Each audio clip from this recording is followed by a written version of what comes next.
Sometimes, you might have locked a chat on WhatsApp. Later, you may want to unlock that chat.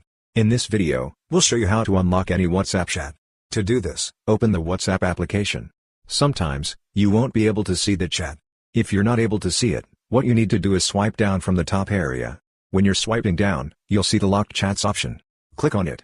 Then, you need to confirm your identity using the fingerprint sensor or your PIN code. Anyway, here you can see all your locked chats. For example, I'm selecting this chat. After that, at the top, you can see their name or number. Click on that. When you click on it, you'll see the chat lock option. It'll be turned on. You need to turn it off.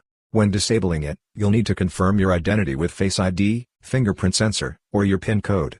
For example, I'm using my fingerprint sensor.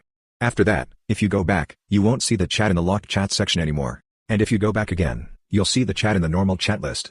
So, this way, you can easily unlock any chat that you've locked in WhatsApp. I hope this video was helpful for you. If you found it helpful, consider subscribing. See you in the next video.